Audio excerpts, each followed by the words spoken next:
श्री देवेंद्र जी फडणवीस साहब से बोलना चाहूँगा कि हाँ, गलत का साथ अपने स्वार्थ के लिए आज अगर दोगे तो वही गलत आपके घर में भी वही खेल दिखाएगा जो ब्रह्मांड में, जो समाज में दिखाता है। बीज बोए बबूल का तो आम कहाँ से हो भैया, है ना। आप वो धीरेन्द्र शास्त्री के सामने सरेंडर हो रहे। हाँ, आप जनता जनार्दन के सामने अगर सरेंडर होते हैं तो आप जनता के प्रतिनिधि हैं, जनता सर्वतोपरि है, उसके बारे में हमारा कोई क्वेश्चन नहीं, कोई सवाल नहीं, कोई जवाब नहीं। जनता के आप हो, आप जनता के हैं, ऐसा हम समझते हैं।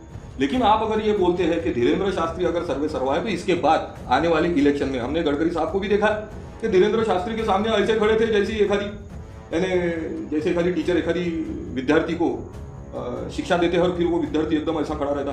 तो वैसे नितिन जी खड़े थे। अरे भैया, आपने हम यानी आपको हमने जनता ने केंद्रीय मंत्री बनाया, कितना बड़ा पद दिया। वो पद का वो अपमान है, वो संविधान का अपमान है, वो कायदे कानून का अपमान है, तो आप यानी जनता का अपमान है। तो आपसे सभी से, राजनीतिक प्रतिनिधियों से हाथ जोड़ के विनती है। किसान आत्महत्या 1300 आत्महत्या हो गई, होश में आ जाइए, होश में आ जाइए। Yes, I am repeating my word, होश में आ जाइए महोदय। 1300 आत्महत्या, it's not a joke and it's not a pride. बहुत यानी छाती फुलाने वाली बात नहीं है। और आप वो धीरेन्द्र शास्त्री के पीछे लगे हैं, पंडित के, कथावाचक के। हर घर में आज कश्मीर जैसी अवस्था है, हर घर में आज युवा, महिला, बेरोजगार, ज्येष्ठ नागरिक आत्महत्या की सोचता है। क्या सोच रहे हैं आप? 512 एक्सीडेंट में डेली मरते हैं दर रोज कुत्ते की मौत। क्या सोच रहे हैं आप उसके बारे में? और ये जो षड्यंत्र है धीरेन्द्र शास्त्री मुंबई में करने का कारण हमें ये महसूस होता है। अब किसानों का आंदोलन चालू है, अभी पेंशनर्स का आंदोलन, कर्मचारियों का आंदोलन उग्र रूप से है। बस उसी किसान और पेंशनर्स कर्मचारियों के आंदोलन से जनता का, शासन प्रशासन का लक्ष्य विकेंद्रित करने के लिए ये धीरेन्द्र शास्त्री को प्लांट किया गया है। तो बागेश्वर धाम सरकार का एक प्रोग्राम आज मुंबई में भी हुआ, क्या कहना चाहेंगे इस पर? बागेश्वर धाम सरकार, हम तो सरकार को ये बोलना चाहते हैं कि राज्य सरकार, केंद्र सरकार या बागेश्वर धाम सरकार, अगर ये सरकार नहीं है तो फिर सरकार कैसे लगा रहे? फिर सरकार ऐसा कोई भी लगा सकता क्या? फिर सरकार अगर नहीं लगा सकता तो ये सरकार लगा रहे तो फिर इनके ऊपर कानूनी कार्रवाई की जा सकती है क्या? कि उसके लिए भी कुछ दुर्घटना का हम राह देखेंगे? या फिर जनता ने इनको सरकार समझना चाहिए, ये राज्य सरकार को सरकार समझना चाहिए, केंद्र सरकार को सरकार समझना चाहिए, या फिर इनको ये बागेश्वर धाम को सरकार समझना चाहिए? जनता ने अपनी मूलभूत सुविधा पूर्तता के लिए अर्जी अगर करना है तो क्या बागेश्वर धाम सरकार को करे, बिजली, पानी, आरोग्य, शिक्षा के लिए, या फिर ये सरकार से करे? तो ये सरकार पहले डिसाइड कर ले। ये शिंदे फडणवीस सरकार जो है वो पहले डिसाइड कर ले, मोदी सरकार जो है वो डिसाइड कर ले कि बागेश्वर धाम सरकार या मोदी सरकार या देवेंद्र फडणवीस शिंदे सरकार, ये पहले निश्चित कर ले। दूसरी बात, ये जो धीरेन्द्र शास्त्री पंडित है, वो पंडित है, कथावाचक है। कथावाचन करने के लिए हमारी कोई ना नहीं, कोई हरकत भी नहीं, और किसी की रहना भी नहीं चाहिए। कोई भी अपने धर्म, क्रिया, पठन, कीर्तन कर सकता है, वो उसका संवैधानिक अधिकार है। लेकिन वो कथा वाचन के पीछे अगर अंधश्रद्धा प्रचार प्रसार करता है या दिव्य शक्ति चमत्कार करता है या बताता है या बोलता है या वैसा आविर्भाव लाता है, तो मैजिक एंड ड्रग एक्ट, अंधश्रद्धा निर्मूलन कायदे के अंतर्गत आता है, उसके ऊपर गुन्हे दाखिल करना चाहिए। लेकिन अभी धीरेन्द्र शास्त्री के ऊपर ऐसे गुन्हे दाखिल नागपुर में किए गए, लेकिन पुलिस ने उनको क्लीन चिट दे दी। अब पुलिस तो इस विषय के तज्ञ है नहीं, लेकिन उसके बावजूद भी उन्होंने क्लीन चिट दी। तो मुझे ऐसा लगता है कि ये धीरेन्द्र शास्त्री क्यों क्लीन चिट क्यों दी? क्या उनके वजह से बिजली, पानी, आरोग्य, शिक्षा ये समस्या सॉल्व हो रही है? नहीं हो रही। क्या उनके वजह से देश जिंदा है? नहीं है। देश के सब प्रक्रिया में इनका क्या योगदान है? 5 पैसे का कुछ भी नहीं। फिर इनको क्यों संरक्षित किया जा रहा है? तो मुझे ऐसा लगता है कि धीरेन्द्र शास्त्री जैसे कई पंडित, आवा बावा, औलवी, मौलवी, ये खास ढंग से रखे जाते हैं या खास ढंग से इनको छुलेरे किया जाता है ताकि ये डमरू बजाते रहे। ये डमरू बजाते रहे, लोगों की दिशा भूल करते रहे और लोग अपनी मगन में रहते रहे और बिजली, पानी, आरोग्य, शिक्षा और किसान आत्महत्या की ओर से इनका लक्ष्य विचलित होते रहे और राजनीतिक षड्यंत्र का ये शिकार होते रहे। और राजनीति के जो तज्ञ हैं, भीष्म पितामह, झारीतील शुक्राचार्य जिनको बोलते हैं, वो खुश रहे, उनका प्लानिंग यशस्वी रहे। लेकिन इसमें क्या हो रहा है, जनता का क्या हो रहा है? अभी देखिए, ये धीरेन्द्र शास्त्री वो खुद दिव्य शक्ति का चमत्कार और बाबा बागेश्वर धाम सरकार का उन्हें आशीर्वाद प्राप्त है बोलते। तो फिर ये ही धीरेन्द्र शास्त्री के प्रोग्राम में जो महिलाएं सम्मिलित होने गई थी, मंगलसूत्र यानी सबसे बड़ा दागिना, कोई भी यानी उसके ऊपर के अलंकार नहीं रहा स्त्री के पास तो भी चलता, लेकिन मंगलसूत्र को विशेष दर्जा है। वो मंगलसूत्र छीने गए, वो मंगलसूत्र चोरों ने लेके गए, मंगलसूत्र चैन स्नैचिंग हो गई, अच्छे जड़ जवाहिर दागिने महिलाओं के चले गए। तो मुझे आप ये बताइए कि जो धीरेन्द्र शास्त्री के प्रोग्राम में महिलाएं सम्मिलित हुई, उनके अलंकारों की सुरक्षा ये नहीं कर पाते दिव्य चमत्कार वाले बाबा, तो फिर वो महिलाओं की सुरक्षा क्या करेंगे? फिर वो उनके परिवारों की सुरक्षा क्या करेंगे? और देश और विश्व तो बहुत दूर की बात है। इसीलिए ये सब जालसाजी है, ये धार्मिक अवडंबरवाद है, ये धार्मिक एक षड्यंत्र है।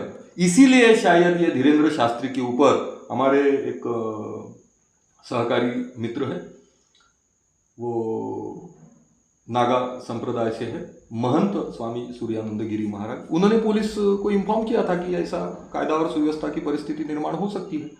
पुलिस ने एक्शन नहीं ली, तो शायद हो सकता है इसके पीछे राजनीतिक षड्यंत्र हो सकता है पुलिस के ऊपर राजनीतिक दबाव हो। तो मैं गृह मंत्री, महाराष्ट्र राज्य के श्रीमान गृह मंत्री श्री देवेंद्र जी फडणवीस साहब से बोलना चाहूँगा कि हाँ, गलत का साथ अपने स्वार्थ के लिए आज अगर दोगे तो वही गलत आपके घर में भी वही खेल दिखाएगा जो ब्रह्मांड में, जो समाज में दिखाता है। बीज बोए बबूल का तो आम कहाँ से होए भैया? तो ये शिंदे सरकार, बीच में हमने ये भी सुना है कि उद्धव ठाकरे का एक गुट बोल रहा है कि हम धीरेन्द्र शास्त्री का ऐसा ऐसा वैसा। तो उद्धव ठाकरे जी से भी मैं आह्वान करना चाहूँगा कि उद्धव ठाकरे जी, प्रबोधनकार ठाकरे जी को एक बार याद कर लीजिए। हम उनको मानते हैं इसलिए आपको जानते हैं, बाला साहब ठाकरे, उद्धव जी ठाकरे और प्रबोधनकार जी ठाकरे। तो हम उनको जानते हैं, बाला साहब को पहचानते हैं, इसलिए आपको मानते हैं। और आप ये धीरेन्द्र फिरेंद्र ये इनके पीछे लग गए। जरा संभाल लीजिए, संभाल लीजिए। एक बार गलती आपसे हो गई, दोबारा ना कीजिए। रही बात देवेंद्र जी फडणवीस साहब की, है ना, आप वो धीरेन्द्र शास्त्री के सामने सरेंडर हो रहे। हाँ, आप जनता जनार्दन के सामने अगर सरेंडर होते हैं तो आप जनता के प्रतिनिधि हैं, जनता सर्वतोपरि है, उसके बारे में हमारा कोई क्वेश्चन नहीं, कोई सवाल नहीं, कोई जवाब नहीं। जनता के आप हो, आप जनता के हैं, ऐसा हम समझते हैं। लेकिन आप अगर ये बोलते हैं कि धीरेन्द्र शास्त्री अगर सर्वे सर्वा है, तो इसके बाद आने वाली इलेक्शन में हमने गडकरी साहब को भी देखा कि धीरेन्द्र शास्त्री के सामने ऐसे खड़े थे जैसे एखादी, यानी जैसे एखादी टीचर एखादी विद्यार्थी को शिक्षा देते हैं और फिर वो विद्यार्थी एकदम ऐसा खड़ा रहता है, तो वैसे नितिन जी खड़े थे। अरे भैया, आपने हम यानी आपको हमने, जनता ने केंद्रीय मंत्री बनाया, कितना बड़ा पद दिया।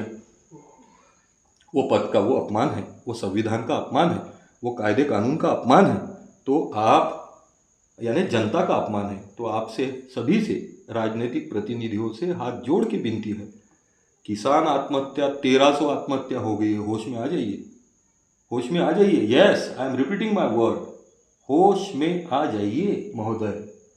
1300 आत्महत्या, it's not a joke and it's not a pride. बहुत यानी छाती फुलाने वाली बात नहीं है। और आप वो धीरेन्द्र शास्त्री के पीछे लगे हैं, पंडित के, कथावाचक के। हर घर में आज कश्मीर जैसी अवस्था है, हर घर में आज युवा, महिला, बेरोजगार, ज्येष्ठ नागरिक आत्महत्या की सोचता है। क्या सोच रहे हैं आप? 512 एक्सीडेंट में डेली मरते हैं दररोज कुत्ते की मौत। क्या सोच रहे हैं आप उसके बारे में? और ये जो षड्यंत्र है धीरेन्द्र शास्त्री मुंबई में करने का कारण हमें ये महसूस होता है। अभी किसानों का आंदोलन चालू है, अभी पेंशनर्स का आंदोलन, कर्मचारियों का आंदोलन उग्र रूप से है। बस उसी किसान और पेंशनर्स, कर्मचारियों के आंदोलन से जनता का, शासन प्रशासन का लक्ष्य विकेंद्रित करने के लिए ये धीरेन्द्र शास्त्री को प्लांट किया गया है। तो धीरेन्द्र जी, आपको भी हम सूचित करना चाहते हैं कि ये राजनीतिक नेता किसी के नहीं हुए, ये राजनीतिक, ये तो समय पे अपने बाप भी बदल देते हैं। अगर कोई करे इनको कुर्सी दिलाने का वादा, काबा भी बदल देंगे, काशी भी बदल देंगे। कोई अगर करे इनको कुर्सी दिलाने का वादा, तो इनका क्या है, ये अपने नाम या बाप भी बदल देंगे। तो धीरेन्द्र जी, आप भी लाइन दोरी होशो हवास में आ जाइए।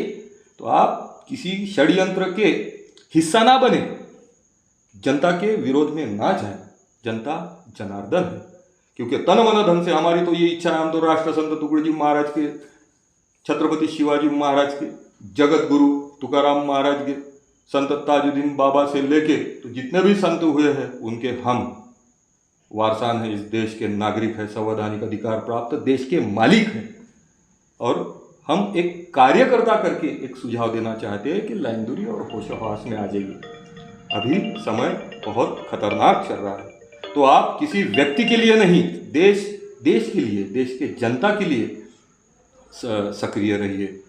और किसी भी आडंबरवाद, अति धर्मवाद, अति से बचिए, क्योंकि जहाँ जहाँ अति हुई है वहाँ वहाँ मति भ्रष्ट हुई है और संपूर्ण कार्यक्रम खलास हुआ है। जय हिंद, जय गुरुदेव।